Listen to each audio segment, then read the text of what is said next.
My research interest focuses on understanding molecular mechanisms of heart failure in the pediatric population. And Dr. Casey Wolf is an assistant professor in the Division of Cardiology at the University of Colorado Anschutz Medical Campus. Her lab focuses on mechanisms underlying age and sex differences in sarcomeric function. So you can go to the next one, Emma. So this is the mission of our initiative. It's to develop an initiative tailored to help guide members through the challenge faced by women in science. The program's intent is to promote professional development, professional advancement through raising awareness of unconscious bias, providing strategies members can implement to increase professional confidence, be empowered to overcome challenges, and be guided towards creating equality in the field of cardiovascular sciences. The program is open to all, including ACI, MCI, men, and gender diverse individuals. So next, I want to take the time to also promote the next ISHR meeting that's going to be in Wisconsin, June 27 to June 30. We hope that most of you can attend the meeting. And then next. And I also would like to promote the ECI Day. So this is the Early Career Investigator Day that starts early on the 27th. So please plan on arriving on the 26th so that you can attend the ECI Day. And I'm going to turn over to Maria. And again, please keep your videos on. Okay. Good morning, everybody, or good afternoon. It is my pleasure to introduce Melissa Broderick, who is the Director and Ombuds for the newly reconfigured and renamed Harvard Ombuds Office. She actually runs both the Longwood Medical Area, which is the Harvard Medical School Ombuds Office, as well as the Cambridge, which is the Harvard College campus. She actually has come to Harvard in 2010 and has 25 years of experience in conflict resolution as a mediator, trainer, and facilitator. She serves as an impartial dispute resolution practitioner who provides confidential and informal assistance to Harvard faculty, staff, students, and trainees, primarily at the medical school, the dental school, and the School of Public Health. And she also helps with the affiliated hospitals there. So I had the pleasure of meeting Melissa multiple times as I was part of the Joint Committee for the Status of Women for many years at the Harvard campus. And her expertise and her advice has been really instrumental in helping facilitate a lot of the concerns that come up with regards to negotiation and conflict resolution. So it is my pleasure to introduce her here today and have her give us her presentation on negotiation. And hopefully many of you will use your skills, newly developed skills, to be able to facilitate your next negotiation strategy. This will be a very interactive meeting, so we appreciate you having your cameras on. There'll be polls and questions in the chat. So please open up your chat and be prepared to participate in the questions. Take it away, Melissa. Thank you so much for being here. Sure. Thanks, Maria. And thanks, Emma, for your behind the scenes help, and Kika for the invitation as well. And just nice to see all of you here. As Maria said, this is an interactive session. I like my trainings to be as practical as possible. So some of the things that we're going to focus on in our time today are to take a look at what contributes to successes and failures of negotiations and what has contributed to yours. So some self-reflection there. We're going to talk about negotiation styles. We're going to talk about ways to prepare for a negotiation coming up. And with time, we'll see how the time goes. We will talk about power differentials and want to make sure that we have some time at the end for questions. But please also feel free to share your questions along the way. And easiest for me is if in your reactions tab at the bottom, if you just raise your mechanical hand, if you have a question or something that you want to add in. So if I could get the first slide up, I'd appreciate it, Emma. So you can't see my slides, no? No. Okay, it's told me that my screen sharing has paused. So I'm just going to figure that out. And maybe if not, Maria can share because she also has. Okay. Sorry about this. That's okay. We can only see the ECI Day. Okay. So while that's happening, and I was joking before, we've been doing some negotiations with technology leading up to this session. Let me say a few other things. My trainings are informed by the visitors who come into my office to self-report a whole host of concerns. There you go. Thanks, Emma. Okay. And that means I've been here since 2010, so there have been over 5,000 individuals who have come my way. We provide confidential, informal services to people. We're independent by design, and my job as an impartial ombuds is to try to help people do their own best thinking about their issues, about their goals, about the options available to them, so that they can go ahead and make their own best decision about next steps, if any, that they want to pursue. So last year, we had, just to let you know, we had 66% of our group, and I think this is customary for many ombuds offices, with career management and work and environmental issues coming up, and also a number, about 10% yearly, come in as research-related concerns, lots of them being authorship disputes, which maybe some of you have engaged in before now. I do want to let you know, too, that approximately 2/3 of the people who come to my office annually are women. So that's the predominance of in that category. My sense is that at the heart of whatever people bring into my office are challenges that are likely, many of them, related to negotiations that either didn't go well, and so now it's sort of a conflict escalated situation to the point they want to come into my office, or negotiations that never took place. So people have avoided having a conversation, having a negotiation, and suddenly it erupts in some form or another. Some of the issues I hear, particularly from women, and I appreciate that there are some men in the group here, and I was focusing some of my comments a little bit more on women, given the women's initiative, but pay inequities are something that come to my office. Inadequate support for promotions, being passed over for leadership opportunities, feeling undermined by senior colleagues who they think might feel threatened by their success. Concerns about how to advocate for oneself, to be seen, to be heard.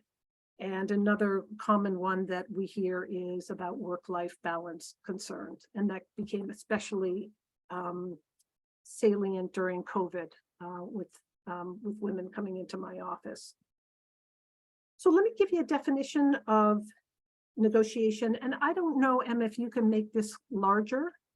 It's coming out on my screen as a very small, well, not a small, but it's got the black on the side. So I don't know if it's possible to enlarge it. And if not, great, that's helpful. So here's a definition. There are lots out there. Here's one: a strategic discussion that involves 2 or more parties that resolves an issue in a way that each party finds acceptable. So it's a bit about strategy, which we'll talk about. It's a bit about, coming together in order to resolve something.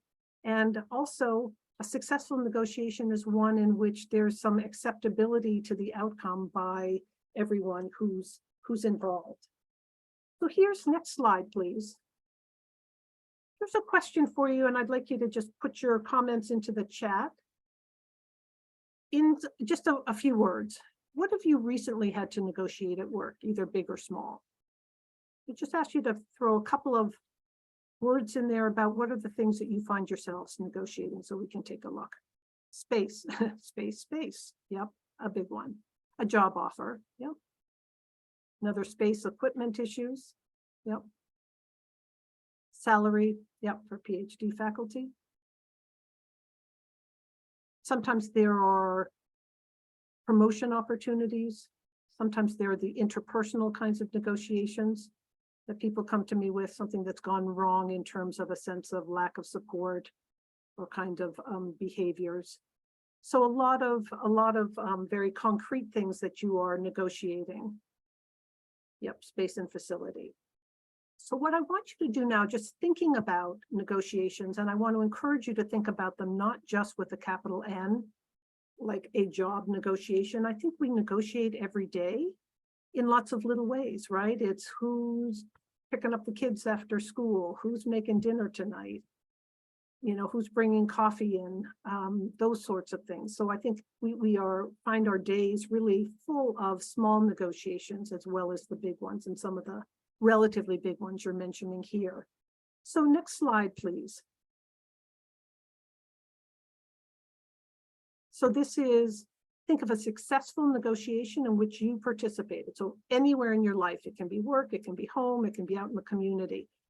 A negotiation of your own that felt like it went well. If you could put one thing in the chat that helped your negotiation from your perspective. It's one thing that helped. Hearing and listening, yep. Preparing, great. Looking at the positives. Being open, transparent, honest, preparing in advance. Yep. The timing can be critical, not only in terms of when it's happening, but how much time you set aside for it. Having confidence, which may come from being well prepared. Having a timeline that may force the negotiation, if I'm reading that one right, another preparation one. And we'll talk a bit about a framework for preparing for a negotiation. Let me now, with the next slide, Emma, think about the other side of this coin, and that is an unsuccessful negotiation. Perhaps it still keeps you up at night, somewhere in your life. What hurt that negotiation? What made it not successful? And again, one thing that you can put into the chat, if you would. Losing control of the conversation. Yep. And Leslie, was your feedback from others in response to this question or the last one? If you don't mind unmuting. Okay, well, we'll let that go. Last question, thanks. Yep, when good for me and good for the department, and sometimes when it's not that kind of dynamic, it can be problematic not having that happen. Anything else that gets in the way from your perspective of a successful negotiation? Yeah. So something that can hurt, it might be who's got what kind of leverage. And if I'm not the one who's got the leverage, that can be troublesome. Or if I'm being made to feel inadequate, right? If I'm sort of put down in ways that might undermine my confidence, my sense of power and influence in the negotiation. Let's take a look at the next slide. So here are some things, just some other things to think about, and you've talked about some of them. One might be the level of trust, fundamental trust between you and that other person or people that you're negotiating with, in terms of whether it's successful or whether it's not. Sometimes that trust is rooted in how negotiations have gone in the past. Expressions of emotion. Sometimes people use expressions of emotion strategically. They're a calm person and they get very, they make a very strong stance and statement in a negotiation that catches people off guard and helps to give them the message that this is important to that person. But sometimes expressions of emotion can derail a negotiation. Communication styles, and we'll talk a bit about negotiation styles, can help or hurt.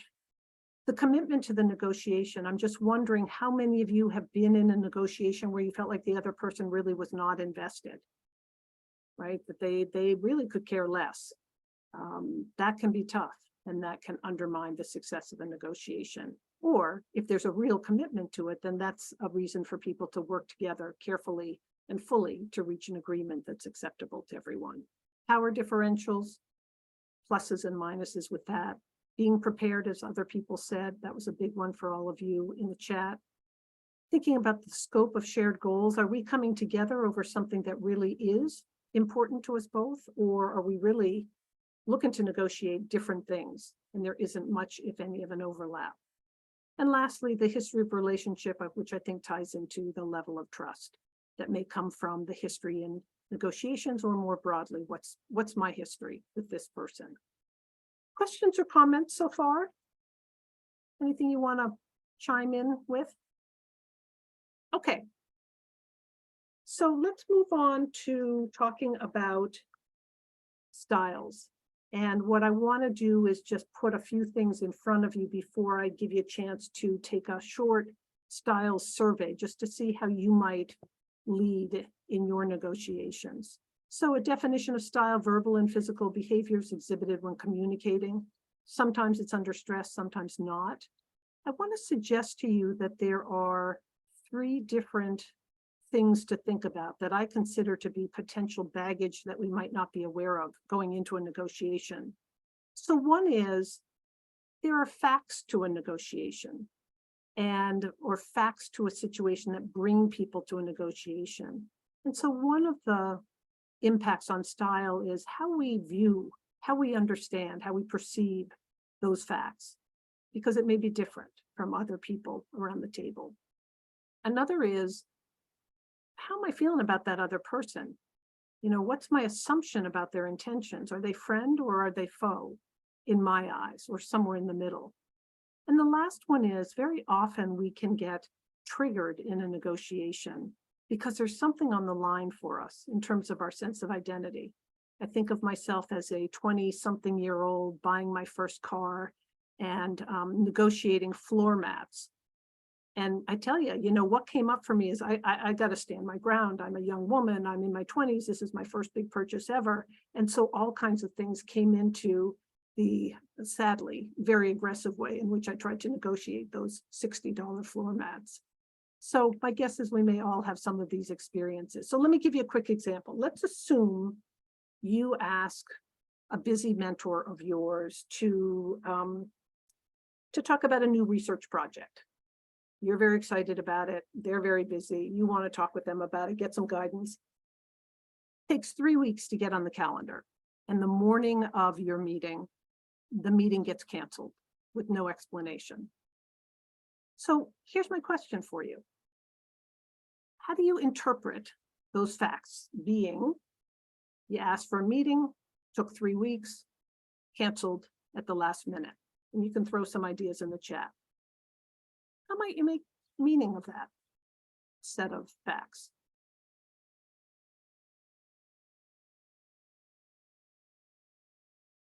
Yeah, something came up. No big deal, we'll reschedule. It might be this person doesn't really care about me. They're pretty inconsiderate. I'm not a priority, not as important, right? So a couple of different things might be, gee, I'm assuming they had an emergency for them to cancel at the last minute without any kind of notice to me. So you're somewhere, right? Not a priority, not being valued. And that may lead to assumptions about the intentions of the other person. Yeah, they're not really interested in supporting this project, my career. They're going to, you know, benign neglect, whatever it is, that they're not going to be there for me. And then, as some of you already said, that sense of identity might creep in if you're on that negative side of the spectrum, which is not only they don't value my work, but they don't value me. They don't respect me. They're inconsiderate towards me. And so imagine if you are on that negative side as opposed to the, life happens, or, there must have been an accident. And then you have to, or choose to re-engage with that mentor about setting up another appointment or talking about the project. You might come in with a bunch of baggage, right? You might come in with some anger. You might come in with some sense of vulnerability, some uncertainty about where you are with this person that may color and impact your style in engaging with that person again. So I just encourage you to think about, I think these are really important questions to ask as we're engaging with people. What am I bringing in, and how might that impact how I do engage in that negotiation? Let's take a look at the next slide. So first poll for you is, we're going to put up a poll just asking you to think about, what message did you receive most strongly from your family, is what it should say, from your family about negotiating. Think about messages growing up. Was it to fight? Was it to collaborate? Was it to accommodate others, even if you lost out? Or was it to avoid? So what was the predominant message? If you could all quickly take that poll.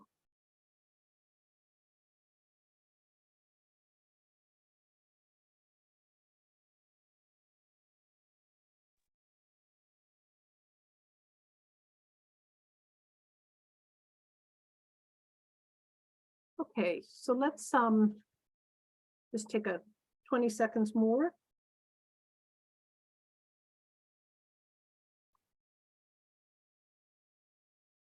Okay. And my question to you, nothing you need to answer in the chat, as you look at the poll responses. Okay, can you all see the results now on your screen? Yeah. So you can see that collaborate, sort of the biggest one, about half of you who responded said that's the message you got. And then a mix between accommodate and avoid, and then a lesser number of you with the message of to fight, to be competitive. And my question to you that you can just think about on your own is, how much did those messages, or do those messages still impact you? How much do they guide what you do now in your negotiations? For some people, do you feel that they help you or hindered you? When I was growing up, my mother always said to us, I was one of 5, and always said, stop bickering.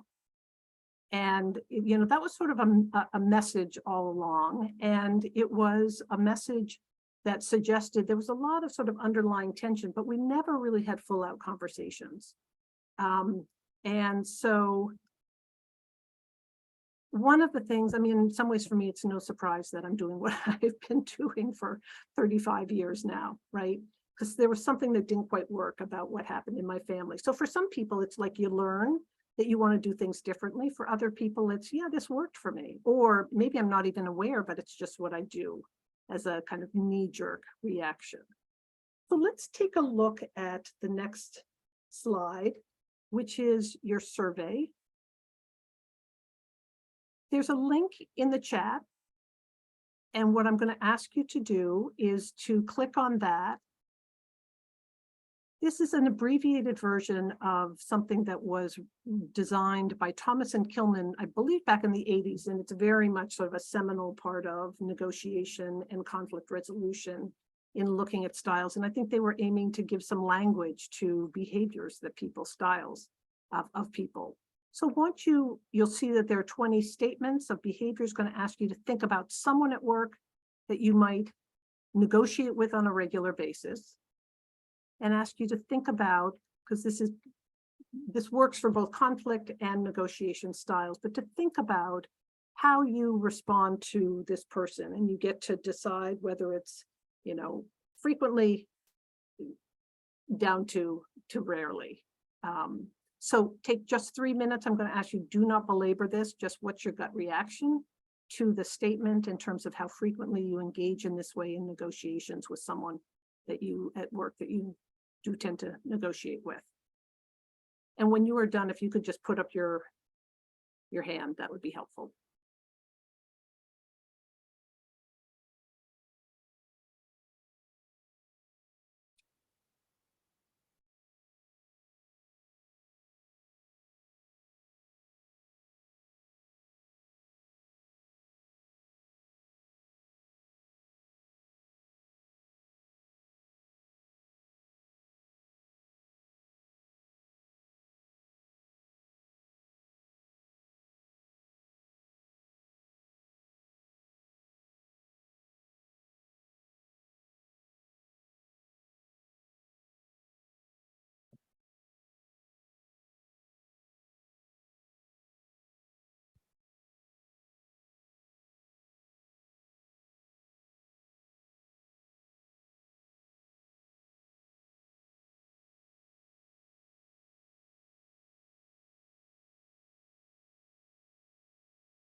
Take just a minute or so to finish up if you haven't, please.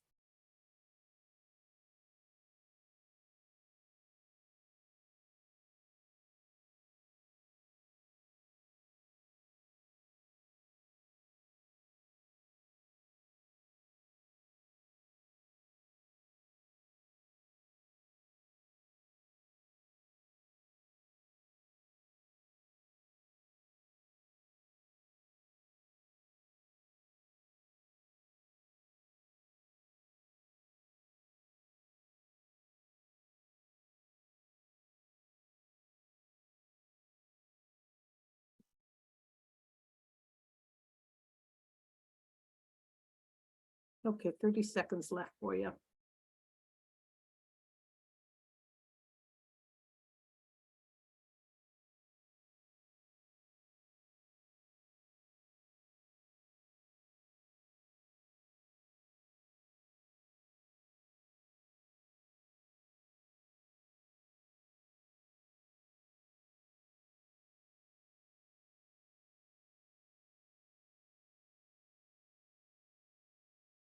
Okay. So I'm going to ask you we'll take a look at what some of the results are for you. So let's take a look at the next slide, which is actually a poll. I'm going to ask you, if you will, with the poll up, to just give a little bit of a sense of your results. There are numbers at the bottom, and wondering whether you had one noticeably high number, and that's just relative to the others, two, or approximately equal across all of these choices.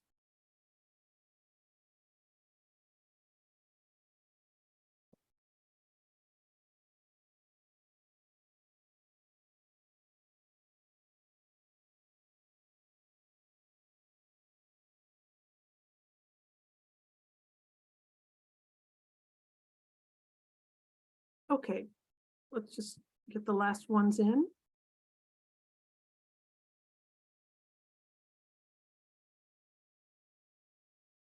I'm going to end the poll. Let me show you the results. So every group that I work with is different when we do this. Interesting. So there's, one person who had one noticeably high number, a number of you who had two, and then again, the majority here was about 2/3 of you were approximately equal across the board. So let's take a look at what these numbers mean. If we can take a look at the next slide just to get a sense of, so here's some, and I'll explain these in just a moment. I know they're a little bit self-explanatory, but if you could choose the style that matches your highest number at the bottom, and the number goes with this particular style as listed here. So if we could get this poll up.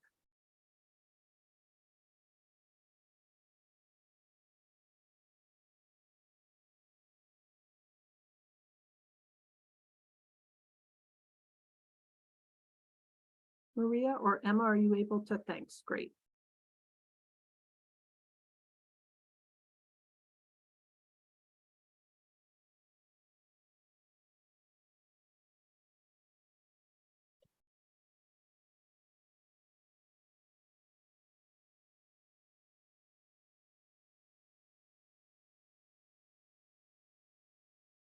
You take just a moment more to finish up if you haven't signed on to the poll.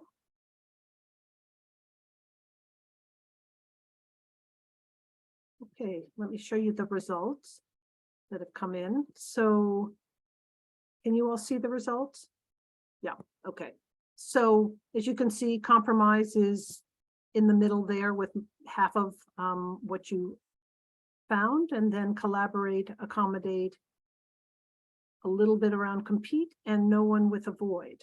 You all avoided avoid. So any surprises for you? For anyone? For some people, it's interesting to look at, sort of what comes out. Obviously, there are some limitations to this survey in it being short, and it's an abbreviated version.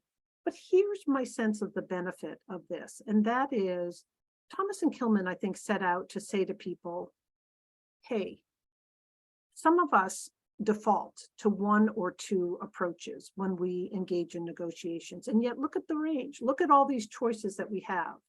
And an effective negotiator is strategic and chooses amongst these, one way or another, what's going to be effective for the situation at hand. So let me show you the next slide. Thanks, Emma. So just layperson's definitions: compete is about my way.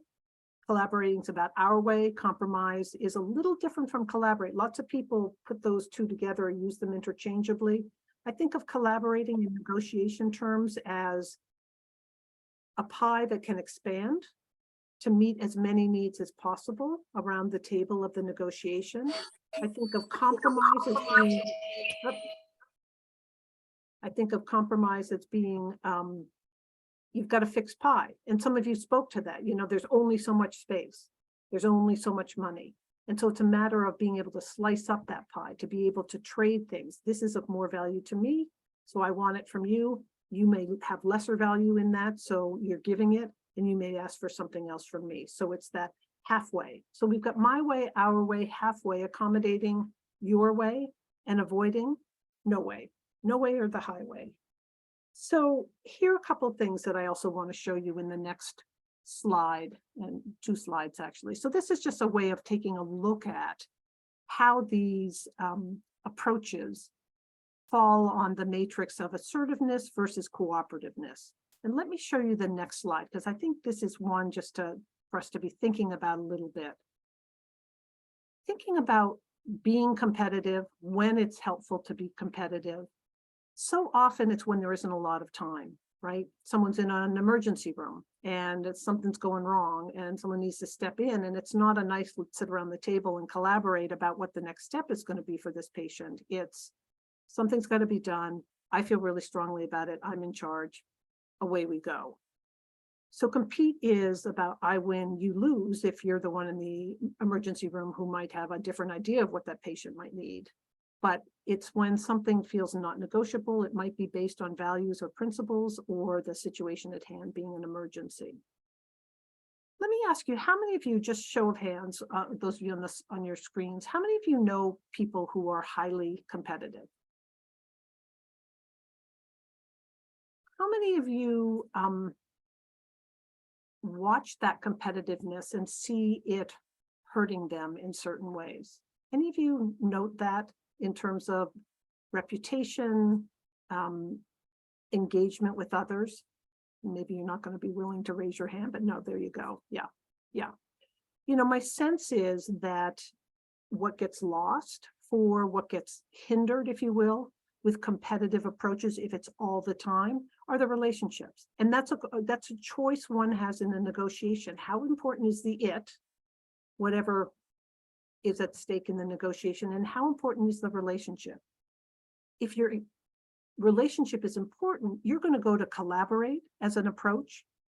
And so many of you said, yes, this is what I lead with. And I'm not surprised, given the work you do, you know, that you need to work with people in hospitals carefully. You need to work in research teams carefully and fully.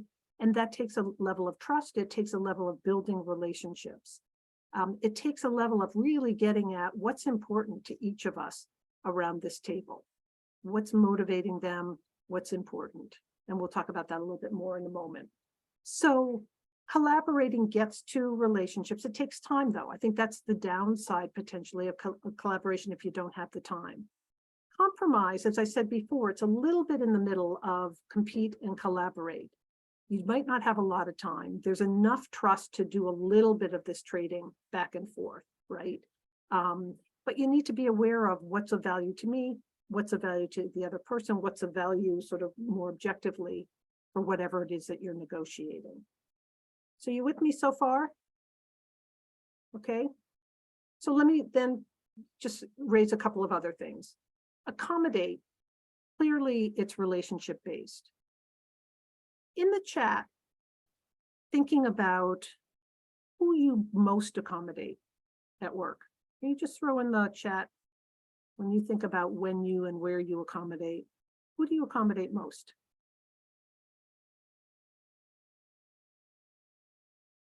Trainees, students, PI, advisor? Yeah. So it varies. So for some of you, you're looking to support those people who are junior to you. Some people respond to the question, as some of you did, with it's actually, you know, it's those people who have power over me that I may look to accommodate because the relationship's so important for my career. And so again, a strategic choice that we make. It may not be easy to accommodate, but maybe the benefits of what comes from that accommodation by way of letters of recommendation, opportunities, career opportunities, outweighs not getting something that one might want otherwise. So the last one, and let me ask you another question. How many of you have ever been in a situation where you feel like you've accommodated too much? You know, it's a relationship you have and you feel like you're on the accommodating end of things all the time. Yeah. And sometimes that's at home, sometimes it's at work, somewhere else. I don't know about you, but I know that in my lifetime, when I've been in that situation, oftentimes I get to a point where I start to feel resentful because I'm not getting some of the things that I want that go beyond the relationship, and it starts to challenge the relationship. I think with any of these approaches, do any one of them too much and you're going to get yourself in trouble. Compete all the time, no one's going to want to work with you because you're always looking out for yourself and not for a team. Collaborate, I think, is easier for most people, but again, some people say, I don't want to work with, it takes too long to work through decisions with this collaborator. So just something to think about. I know that I've had postdocs come into my office on a periodic basis who come in and say, look, I joined the lab 2 years ago. I wanted to be a good lab citizen. I did everything that I was told to do, and a lot of it was helping other people. And now it's 2 years later, and I'm starting to think about how much longer I want to be in the lab, but I have nothing to show for myself in terms of my own work. And so for me, with them as an ombuds, it's helping them to think about what different kind of conversation might they need to have with their PI. How might they need to shift their dynamics. So the last one here is avoiding. Some people think, oh, what a terrible way to go in a negotiation, but sometimes strategically, it's actually the right thing to do. You got to decide where you kind of pick your battles, where you want to put your energy, and it may not be in this particular one. It may be that you're not ready. Someone says, hey, I want to talk to you about something, and you're not ready. So it's a short-term avoid. Let's come back to this when I'm ready to talk to you. Or maybe you're in the middle of a negotiation, tempers start to rise, it gets tense, and it's a good time to say, time out. Let's step back from this conversation. Can we come back to it in a couple of days when maybe we're going to be our better selves to finish a negotiation that might otherwise, sort of go off track. So I'm going to leave you there with this. There's, lots more we can talk about, of course, but let me just ask if you have any questions or comments before we move on. Anything on your mind as you think about this and think about your negotiations? And maybe it's easier just to speak rather than write it in the chat. Great. If that's okay. Yep. So I think in just one negotiation conversation, I can sometimes present with all of these almost. What I find hard is I go in feeling like I'm well prepared. And then I think I mentioned in the chat, sometimes if it doesn't go how I imagine it to go in my head, I lose control. And then I tend to be more accommodating than I plan to go in, for example. I find it hard when I'm, how I plan for things to go in my head doesn't go as I'd imagined. And so I can sometimes have all of these in one negotiation conversation, I feel. Yeah. So I appreciate what you said, Emma. And here's what I would say. I think sometimes, if we choreograph things too tightly in terms of our sense of here's how I want it to go, here's how it needs to go to be successful, as you're suggesting, we can get ourselves in trouble. So I think part of it is, I think all of this stuff is about awareness. It's about discipline. It's about practice, becoming a better negotiator in those kinds of tough moments. And I think sometimes what we need to do, it's as simple as we need to stay right in the moment. We need to pay attention. One of you said earlier, it's the hearing and the listening that's central to a successful negotiation. And I think we sometimes lose control when we're in there, we're talking, we're not getting the response we want. And then our mind starts going, what am I going to say next? Rather than just paying attention to how do I engage with that person right in that moment. So I think, again, I think that what may be a challenge for you that you default to accommodate. Sometimes, I don't know, how many of you have local ombuds, but it's a great place to go and do some role playing and do some strategizing about an important negotiation coming up. So that's something that you might think about doing. Another thing is just whatever your challenge is in negotiations, I've had people come in, we've talked it through, they've got their strategy, and then they go in with their talking points on a piece of paper, and up in the corner is the don't accommodate. I had a woman once put in, don't cry. That was a challenge for her. Somehow there was something about the dynamic with this other person that's what it would lead to in her unsuccessful negotiations. So I think there are ways we can check ourselves. And Emma, the self-reflection's great.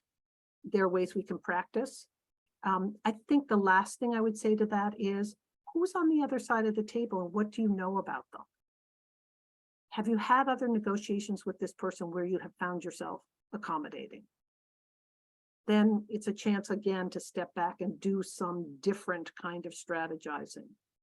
Do you know that this person is very aggressive in negotiations, and therefore how might you engage with them? Not to meet them equally aggressively, but to hold your own, to be firm, not positional. And we'll talk a little bit about being clear about your goals. I always ask people, what will, in your mind, what will make this negotiation successful? Yeah. If you're clear, right, this is where I want to land. And it isn't necessarily I have to land on $20,000, you know, but it's, here's a range. I want to not accommodate. I want to make sure we have enough time. And if we don't, I want to be able to pick it up another time. You know, I think there are all kinds of different goals. So, yeah. Other questions, comments before we move on? There's a question in the chat. Yeah, thank you. I wasn't looking there. So is a 3-person dynamic better than a 2-person dynamic in negotiation? Okay, so Chen Izu, I hope I'm pronouncing that right. If not, I'm sorry, Yi, I apologize. Can you say a little bit more about that? Sort of what's in your question?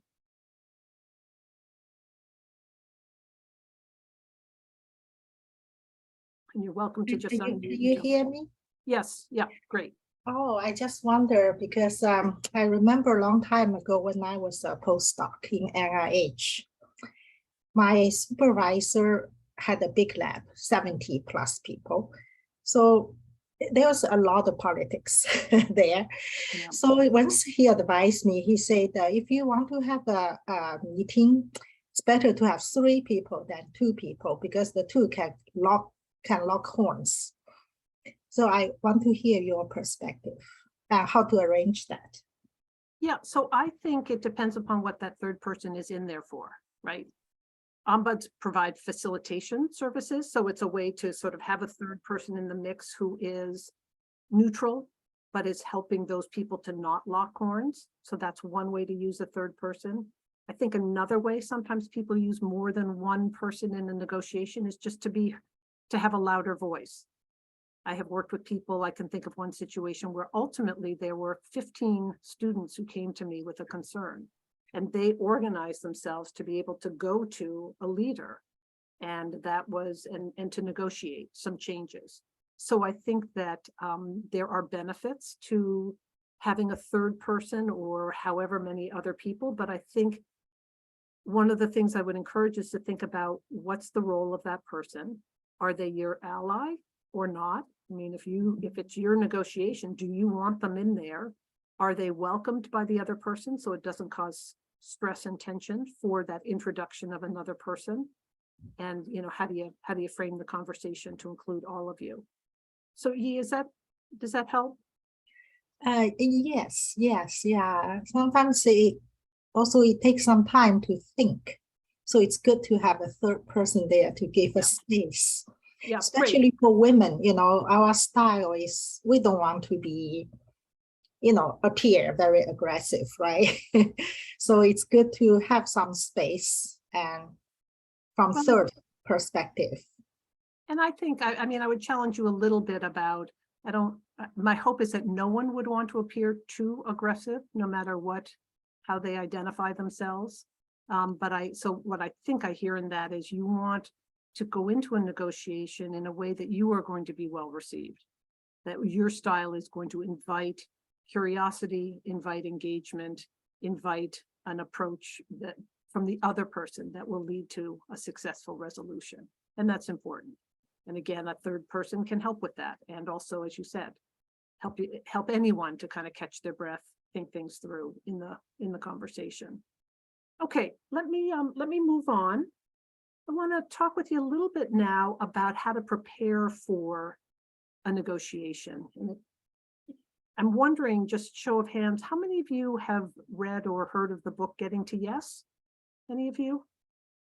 So it's a very great. So some of you have. If you haven't read it, I encourage you to read it. It's been around for decades, written by Roger Fisher and Bill Urey over at the Program on Negotiation at Harvard.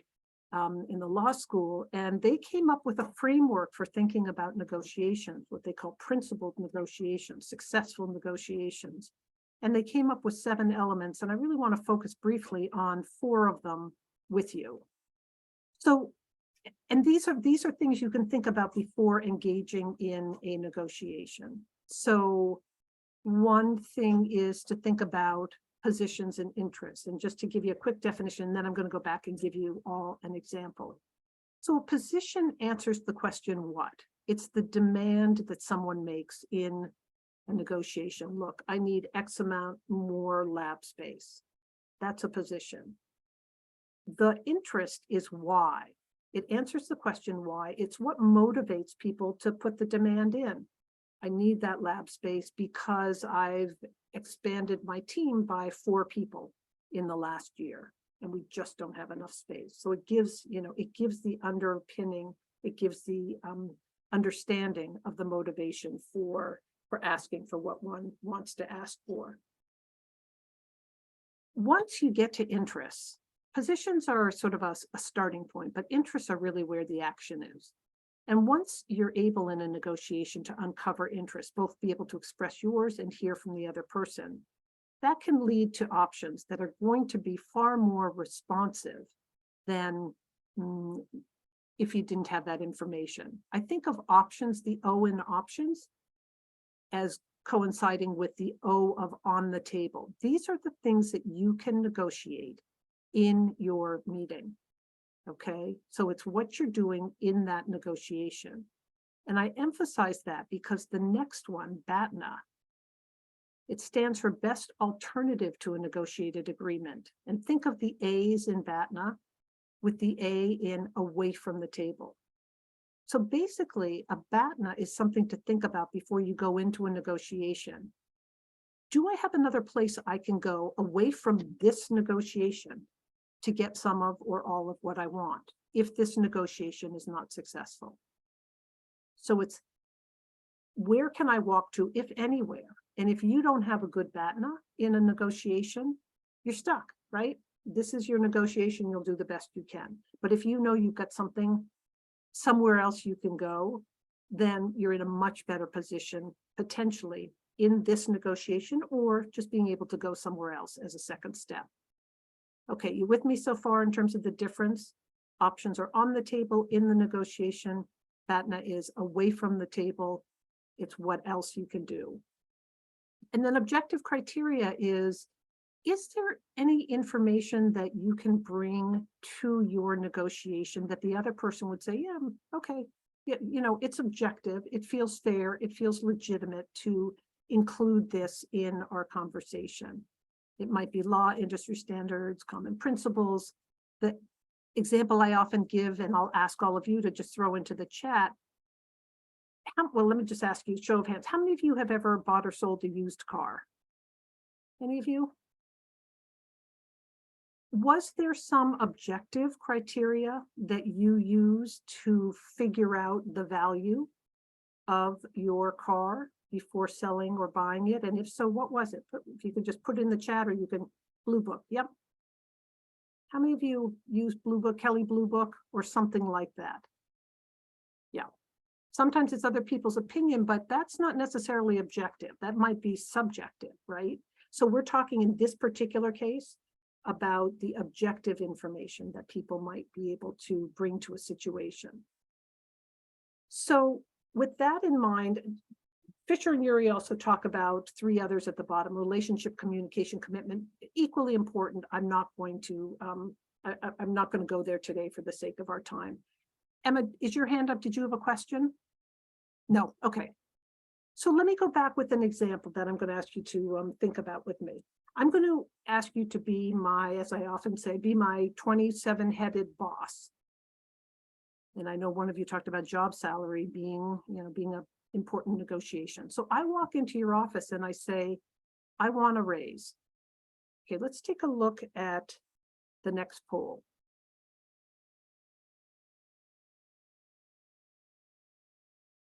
Is I want to raise a position or an interest?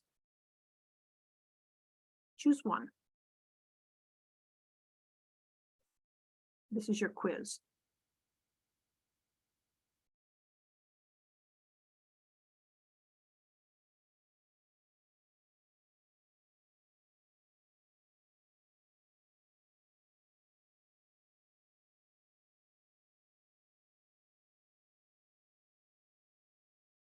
Okay, here's what you came up with.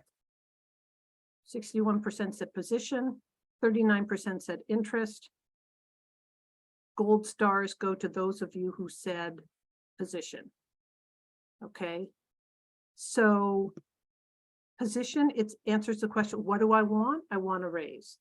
So it's my position, it's my demand to you as my boss. So very quickly then, you as my boss might say, sorry, not interested, or don't have money, tough time right now. And that's it. I leave, I'm grumpy, I start talking about you behind your back. Maybe I'm even going to start looking for another job, whatever it might be. If you're a smart boss, when I say I want a raise, what are you going to ask me? Why don't you put it in the chat if you would? What question, what might be that next question based on what we're talking about in this? It's a negotiation we're having. I want a raise, and you say, So in this case, I'm the boss. What would the boss say? yes, what would the boss say? Yep. Why do you feel you need a raise? Why do you want a raise? Why? Can we talk about it? So I think all good questions, and I think the upshot here is why, right? You want to get at what my interests are. So let me ask you another question, which is, and you can put this into the chat as well, why, or just jump in. Why do people want raises? If you've ever asked for a raise or fantasized about asking for a raise, why? Why do people ask for raises? More money, absolutely. Value, right? I want to feel respected. I want to feel acknowledged. The rising cost is another, yep, social recognition. Yep, reflection on performance. Some people also come to me asking, to think through a negotiation because it's a parity issue. They hear that other people are making more money from them. They're doing the same thing.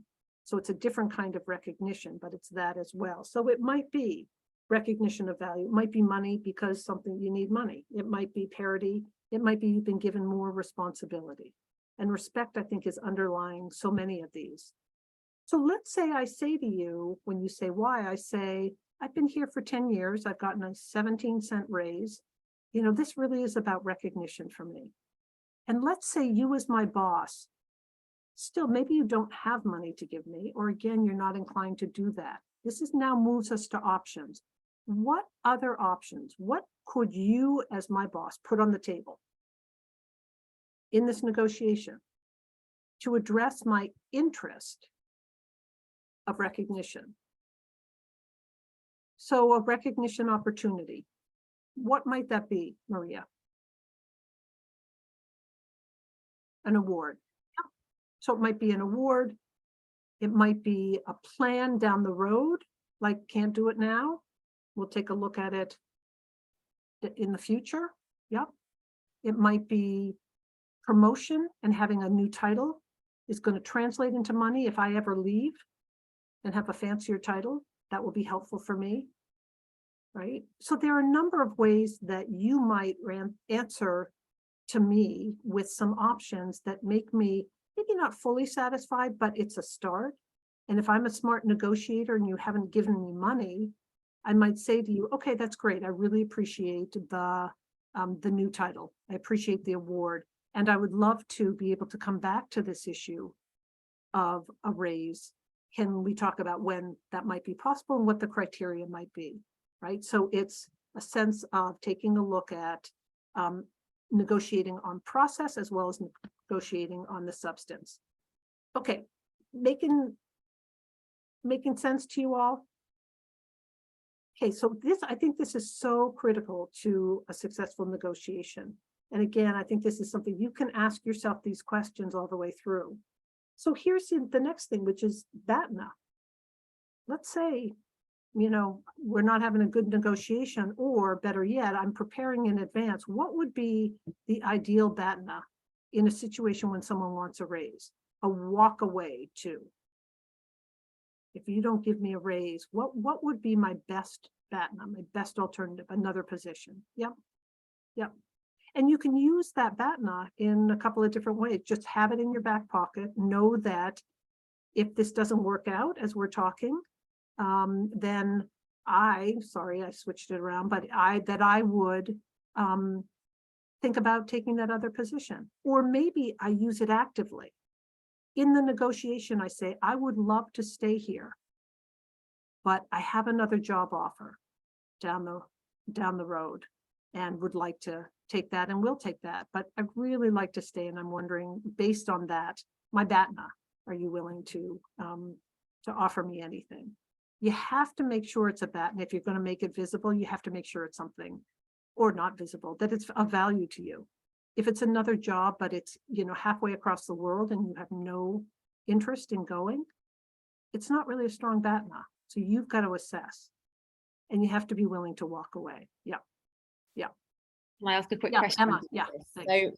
So, I guess you somewhat answered it by phrasing it as though I'd love to stay, but I guess I wonder how to use this without, I feel like it can seem threatening, I suppose, like, well, that's it, you know, bye-bye. But I suppose, like you say, you phrase it as though, you know, what my first choice would be to stay here, but if there's no, you know, room for negotiation, then this is the alternative. Yeah. No, it's a really great thing. This is what you need to be thinking about, because I think that one possibility is, yes, that it doesn't work for you by putting it out there. So it's back to who's on the other side of the negotiation table. What's your relationship? What's the trust level? I've heard people say, oh, this feels so manipulative. Like, there's no way I'm giving this person a raise, because they should have been more transparent. And instead they've gone out looking for a job, gotten it, and now are bringing it back. I don't trust them. I've had other people. I have a colleague of mine who did just that, brought it to her boss, who, like, she said he couldn't like work faster to get her a big fat raise, because she was of such value to the organization that he didn't want to lose her. And so she calculated that right and had a good relationship with him, that she could do that. So really good question to ask. Here's the last thing, and that's objective criteria. So, and that's the, you know, the Kelly Blue Book value. It's sort of what people would say is fair. If I'm going into ask for a raise, what might be some information that I want to bring in to try to persuade you as my boss to consider giving me a raise? I think someone had put something in the chat earlier, but what do you think? Yeah, what are standards? You know, this is below, here are the standards. Here's AAMC, you know, their salary survey that they do every 3 years or whatever it is. Or here are my qualities, but again, subjective, right? So a little tricky there, but here's what the job is. Here's how I've done it. Here's how I've brought it forward. And sorry, let me just back up. I'm facts on progress and success. Yep. So as concretely, as objectively as possible, I'm asking for recognition in the form of a raise, because here's what I've done. It's measurable. So anything measurable, that's important. So Mona, talk a little bit. You said, what if the boss says does not apply elsewhere? To say a little bit more about that. You can just unmute if you would.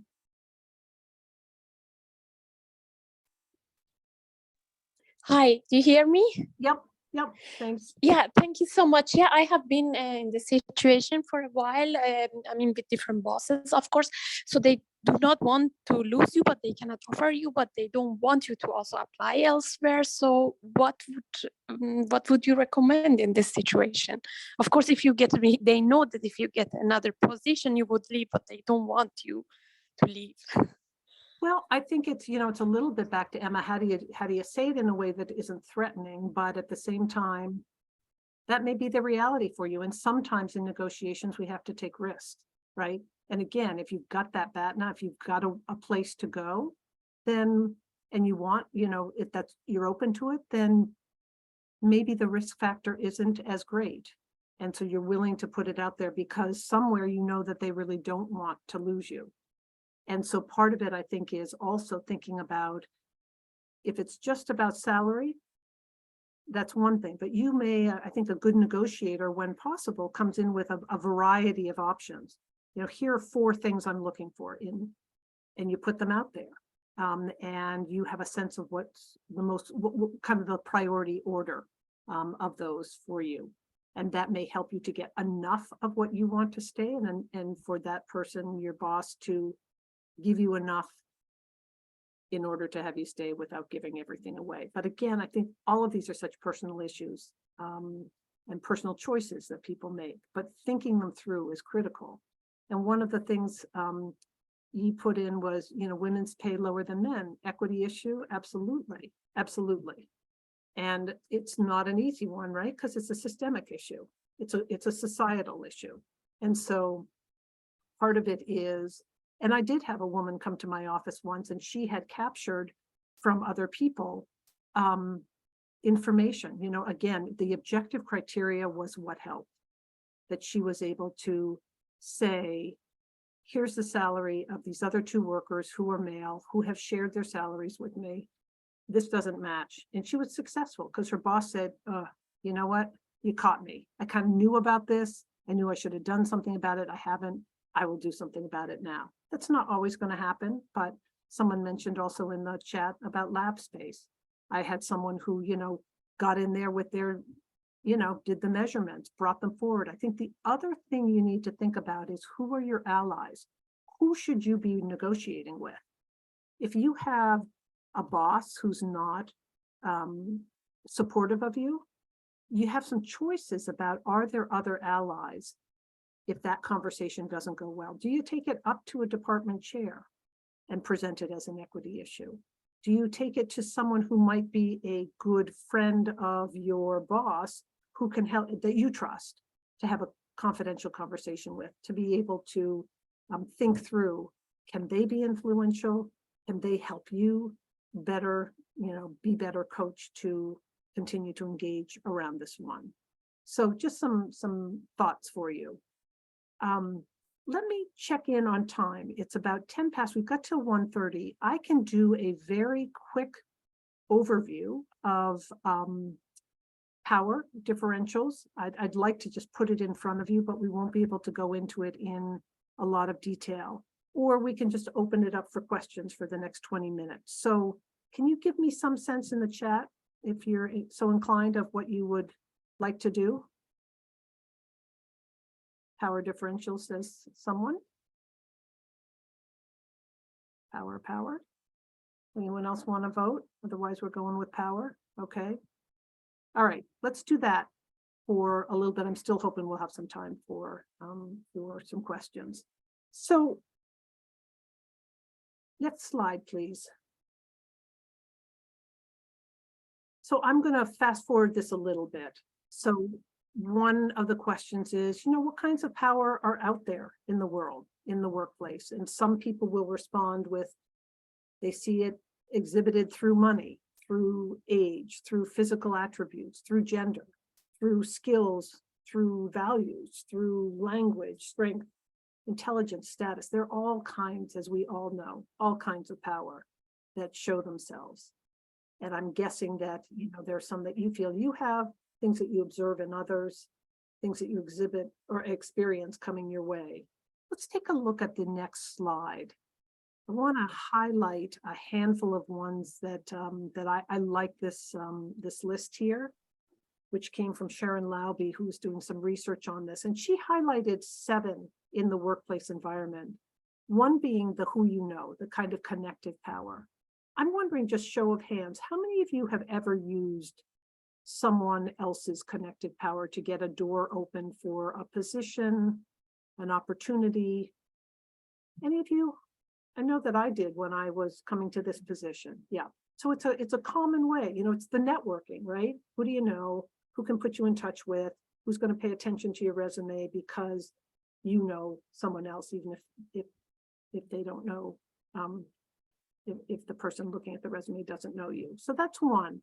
Another kind of power is coercive power, which I think people shy away from, but I just want to mention it. And my guess is, at least from my experience in the ombuds office, that a lot of people feel this. It's the kind of not so much fun power, right? It's the power of being in a position to punish someone, to be able to take away funding, to be, that's discretionary, to be able to fire someone who might be on a visa and has to head back home, or threaten that, not even do it, but threaten it as a way to maintain influence over that person.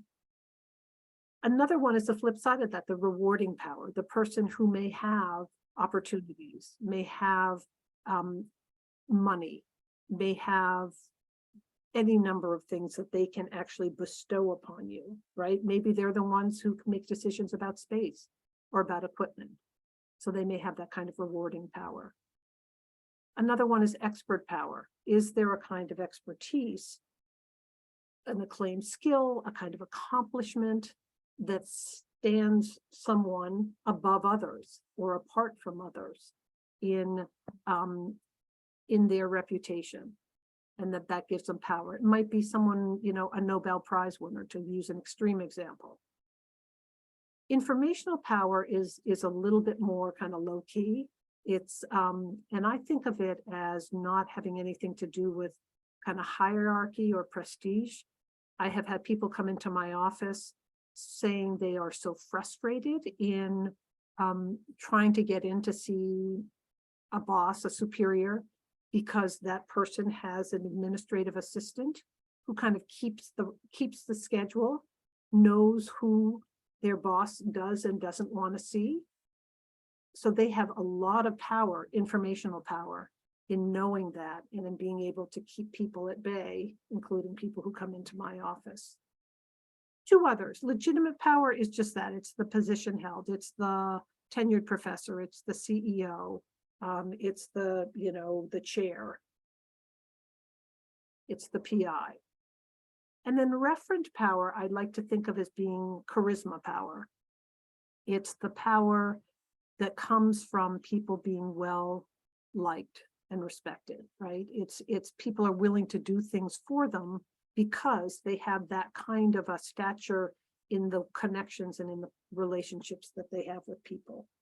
I can think of and tell this story often of a number of years ago, a postdoc came into my office with two other members of their lab. And the postdoc, kind of the main person here, didn't speak much English. The other two did. But the story was basically that something happened with their very volatile PI, and the PI summarily fired this postdoc. And so the postdoc was so well liked that these other two came with them to the office to say, look, we got to do something about this. And so what they did was they harnessed their own power, their power of being able to speak fluently, in helping to kind of navigate the way, in looking at who had what connections. And within 2 weeks, that postdoc had another job at another lab in the Boston area. You know, hard to do and hard to do that quickly. But it really did come down to, I think, referent power. It also certainly came down to their expertise, whatever they could bring to the lab by way of the work they were doing. So those are some things to be thinking about in terms of power in the workplace. And these play out in negotiations, as you well know. And I think the most successful negotiators are ones who can assess well their own power, the power of the person across the table from them. And if they don't have as much power as they might need for the negotiation, to think about, where else do I get it? Who else has connections? You know, where else can I get whatever it might be? So let me ask you with this next slide, which is going to turn into a poll in a moment, is what kinds of power do you feel you have the most of? And this is a very personal question. I'm going to ask you, you can choose as many as you want. What are the ways in which you feel like you've got power and influence in your workplace?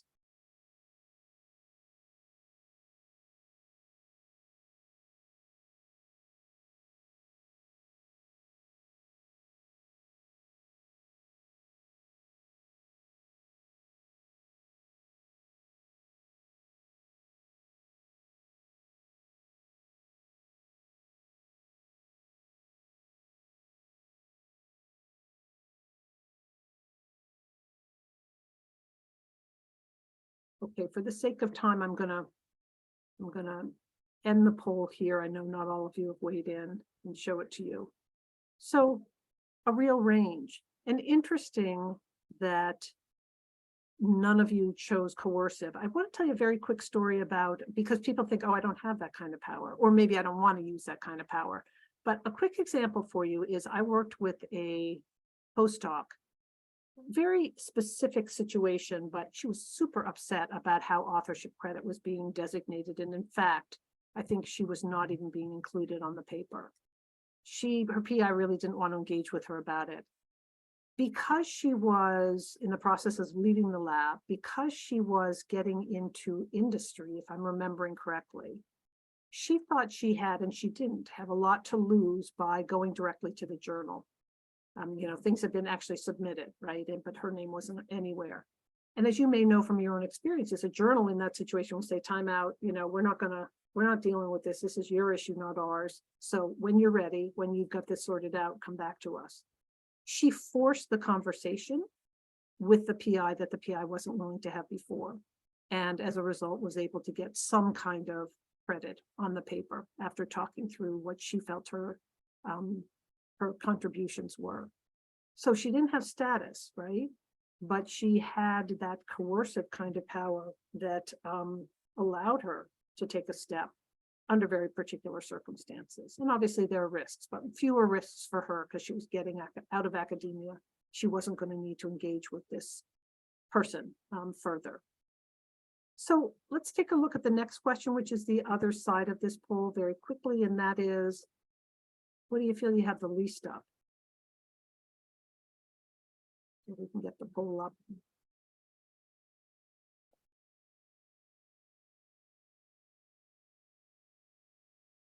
So what do you want more of when you think about your workplace?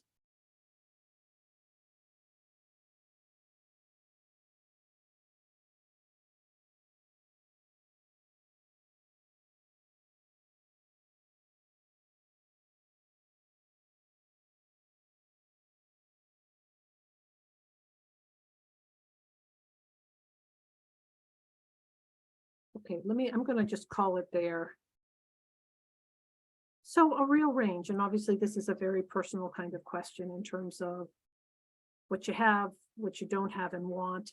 I'm going to say a couple of words about thinking ahead for yourselves.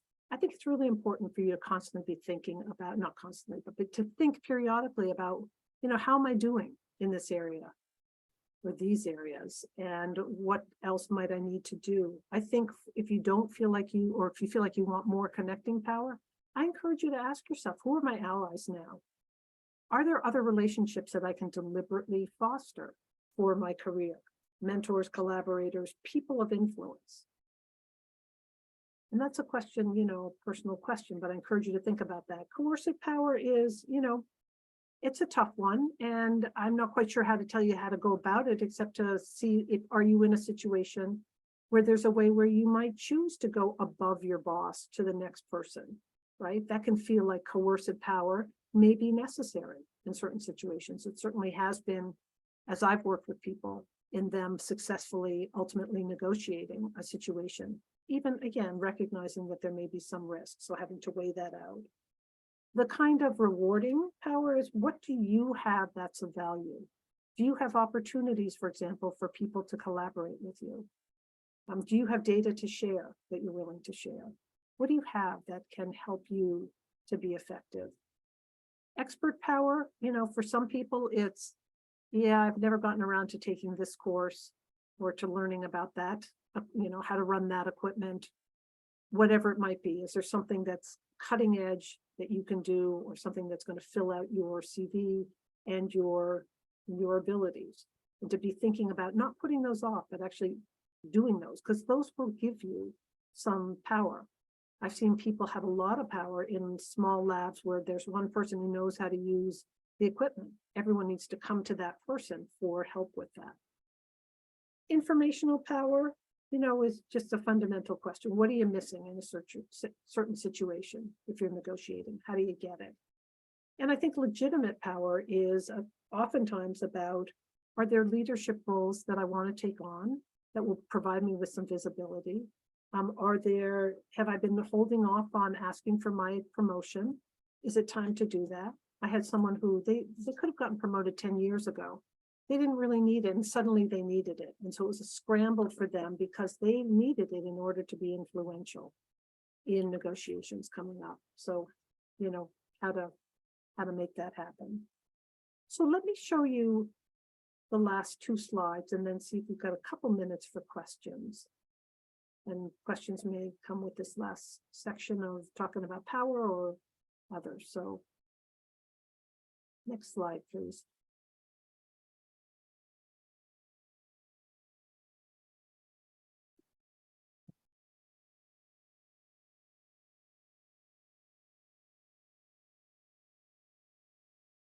So just by way of summary, we've talked about styles, we've talked about interests, options, and BATNA and objective criteria.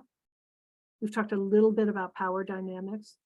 These are some of the things to be thinking about. You know, I put them in front of you, you do with them what you want. There's more information on our website at Harvard, and I'll give you that information at the very end.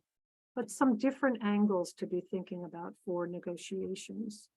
Let's take a look at this last slide then, second last slide. So a couple of other tips and things to just reemphasize.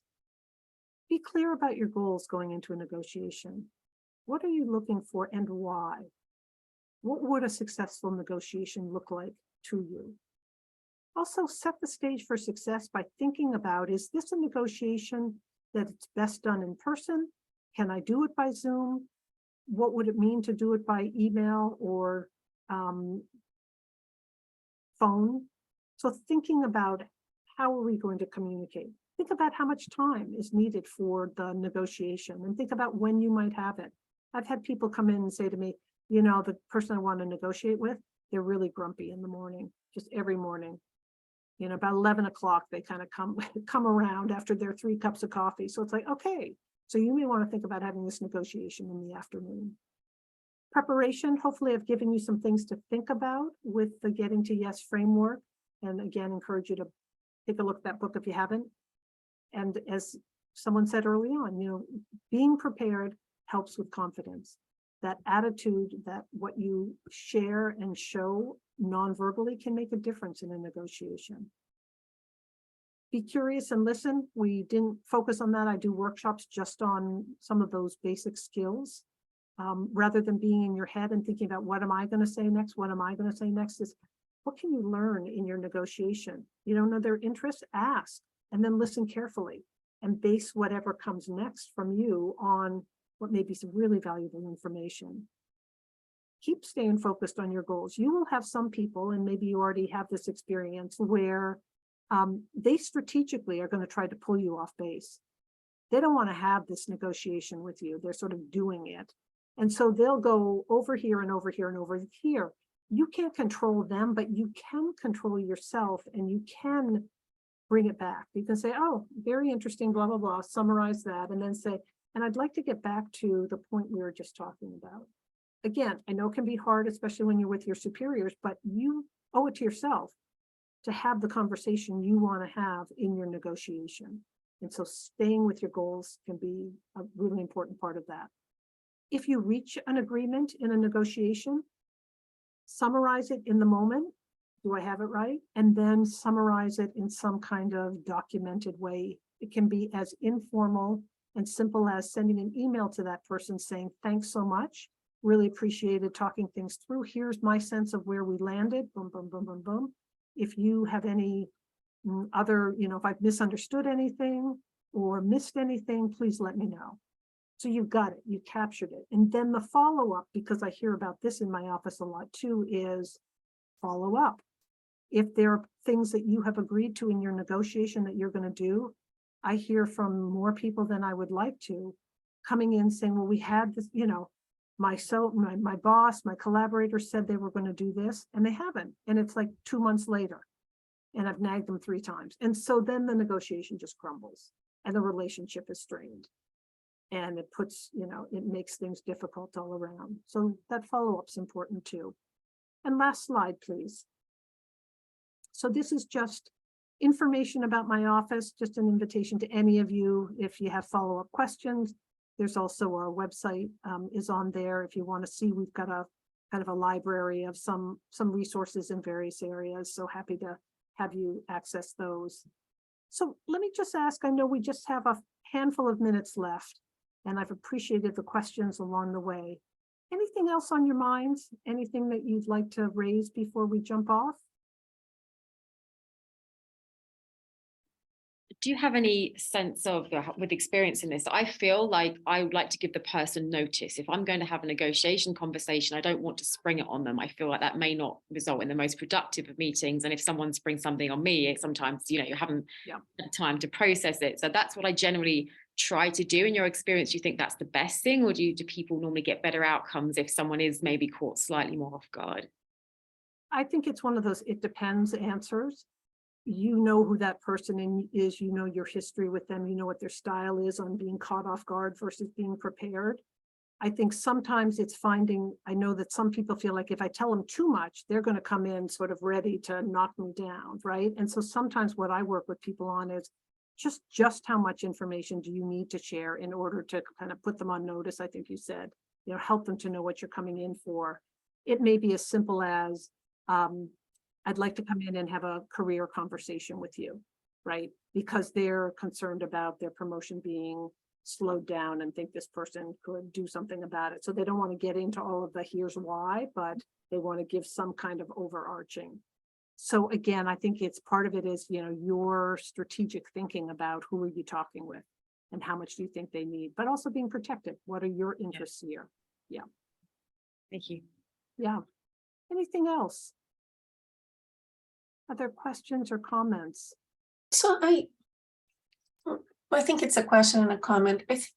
I feel, at least in our institution, and I don't know how it is in other institutions now, that there's a lot of push for appreciation, which I think is great. I think people should be appreciated.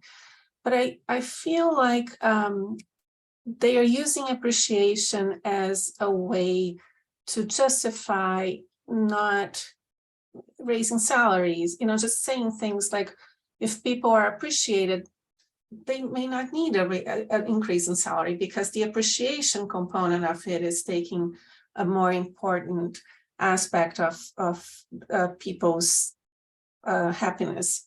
And that goes associated with well-being also. So, let's focus on work-life balance, and let's focus on well-being instead of let's focus on raising salaries. So I feel like instead of working with all of these components to really make an improvement, that there is more of, we don't need to focus so much on this because we can focus on this instead. What are your thoughts on it and how to deal with this? I think the challenge in your question is I hear it as a systemic issue from you, Keitha, if I'm hearing you right. This is how the institution is dealing with this. And so I think that's hard. I know that at Harvard, there's the Joint Society and the Joint Committee on the Status of Women has, it's a long process, boy, but they are really taking a look at equity, issues for pay for women, research reports, bringing it forward to the dean. And so it's really a long process. So I think either you have to be prepared to think about the long term if you're talking systemically. I'll bring it down to, let's say it's just an individual conversation that one is having. I think that this is where, if your goal going into a negotiation is not to get, the nice, whatever it is, opportunity to go to a conference, or the award or whatever it is, then I think you've got to be clear and stick with that goal and stick with it. If you get a no, as I said before, okay, I hear you. Either where else can you go to have a conversation? Who else might be able to do anything about it? Or if that's the case for now, then what's the process going forward? At what point could this be revisited? What's the criteria? In other words, what do you, in that second negotiation down the road, what do you need to bring in that maybe you didn't bring in the first time around? But I don't want to minimize. Absolutely, these are systemic issues in all kinds of ways. I see it around promotion as well. I see it around just leadership positions. I hear that all the time. As I said to you, 2/3 of the people coming into my office are women, coming with a lot of those kinds of issues. So I'm sorry, I don't have a magic answer for you. And I think that if your institution is interested, I would encourage you to get in touch with, I think Carol Bronder might be one of the people who's overseeing that effort through the Office of Faculty Affairs at the medical school at Harvard. If you do want to sort of talk more fully about the the systemic kind of approach to this. I have another question for you, Melissa, too. So you mentioned the BATNA, and a lot of times I think people don't know they need one when they start the conversation and Yeah. realize it only after the fact. And sort of to get back to Emma's point, so when you go back and you realize that that negotiation didn't go anywhere, is it more threatening to kind of try to throw in the BATNA secondarily after the fact? Or is it because I don't know, I kind of think about this a lot is, you didn't think you needed a BATNA because you came into the conversation thinking it would work out, and then you leave the conversation thinking, well, that didn't go at all how I thought it was going to go, and maybe I should be looking for a BATNA. So Well, and I think part of this workshop, right, is to tell you, yes, think about your BATNAs. Don't get yourself caught in that situation of not having one. And I do think it is tricky to go back when one person thinks the negotiation is over and then you're coming back. That's not necessarily going to do you any good. So again, if you feel like, it hasn't gone as you wanted, that while you're in the negotiation, then say, hey, I'd like to leave the door open to this conversation at another point, which I've made that point before. Yeah. But BATNAs, I think, are really critical. And I hope you're hearing that in this conversation, if you haven't been aware of that notion before. Anything else? And then we're a couple minutes over, and I want to respect your time, but I'm also happy to just hang out for a few minutes if that works. I guess, Emma, you're the one running the show, so if you can't, that's okay. Well, I just wanted to say thank you so very much, Melissa. I think this has been really informative. I know we have a lot of people who asked for the recording, so they're going to be hearing your presentation a little bit later if it doesn't work for their time. There's some international people involved as well, so we really appreciate your time today and all of your very helpful feedback and suggestions. I think this will help all of us here today, so thank you. Yeah, you're welcome. I'm really glad to have worked with all of you, and good luck with your negotiations going forward. So thanks for joining in, and special thanks, Maria and Emma, just for your help with the logistics. Really appreciate it. And anyone else Thank you. on here? We learned a lot too. Well, thank you so much. And thanks to all of you for joining us today. So have a great rest of your afternoon. Thank you. Thanks. Thanks, bye.